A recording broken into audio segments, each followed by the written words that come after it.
Shalom. Christ is the source of all divine blessings. अगर मैं आपसे बात कहूँ कि यीशु मसीह में हमें सारी स्वर्गीय आशीषें प्राप्त हुई हैं, क्योंकि वो ही हमारे लिए ज्ञान ठहरा है। वचन के अनुसार पहला कुरिन्थियों पहला अध्याय 30 पद के अनुसार परमेश्वर ने हमें यीशु मसीह में रखा है और वही हमारा ज्ञान ठहरा है, वही हमारी धार्मिकता है और वही हमारी पवित्रता है और वही हमारा छुटकारा है।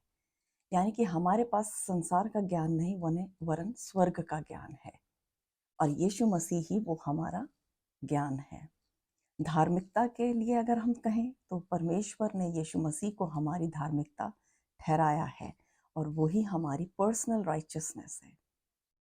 ऐसा लिखा है पहला कुरिन्थियों पहला अध्याय 30 पद में, और एक और जगह पे इस बात का जिक्र है दूसरा कुरिन्थियों 5 अध्याय 21 पद में, क्योंकि हम परमेश्वर की धार्मिकता हैं यीशु मसीह में।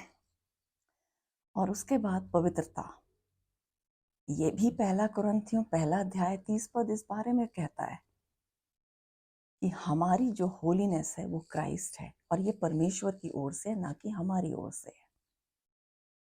तो हमारी होलीनेस जो है वो क्राइस्ट है, हमारी पवित्रता यीशु मसीह है और हमारा छुटकारा भी यीशु मसीह है। और ये कुछ समय का छुटकारा नहीं है वरन अनंत काल का एटर्नल रिडेम्पशन है। उसने पूर्ण रूप से हमें रिडीम किया है। और आगे चलें तो वचन कहता है क्राइस्ट हमारी प्रोपिटिएशन भी है, यानी कि वो हमारा ऐसा प्रायश्चित ठहरा है परमेश्वर की ओर से, पिता की ओर से।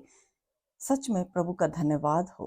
रोमियो की पत्री 3:25 इस बात की घोषणा करता है। तो ये सारी स्वर्गीय बहुत बड़ी आशीषें हमें मिली हैं, अनुग्रह से हमें ये प्राप्त हुई हैं। क्राइस्ट हमारी सिद्धता भी है, ही इज आवर परफेक्शन। ऐसा लिखा है इब्रानियों की पत्री और उसका 10 अध्याय उसका 14 पद में, वो हमारी कंप्लीट, उसने हमें सिद्ध करा है, पूर्ण रूप से हमें परफेक्शन में लाया है। वो उसने हमें परफेक्ट किया है। परमेश्वर का धन्यवाद हो इन सारी बातों के लिए। और रोमियो की पत्री 5:19 हमें इस बात को बताता है कि क्राइस्ट ही हमारी ओबीडियंसी है, यानी कि एक मनुष्य ने आज्ञा ना मानी, इसके कारण पाप ने राज्य किया, पर एक मनुष्य यानी कि यीशु मसीह, उसने परमेश्वर की आज्ञाएं मानी और हमें उन आज्ञाओं में होकर, उस वजह से कि उसने आज्ञा मानी तो हम धर्मी जन ठहराए गए, हमें उसकी धार्मिकता मिली। आज्ञा प्रभु ने मानी पर हमें उसकी ओबीडियंसी से हमें ब्लेसिंग्स मिली। प्रभु का धन्यवाद हो।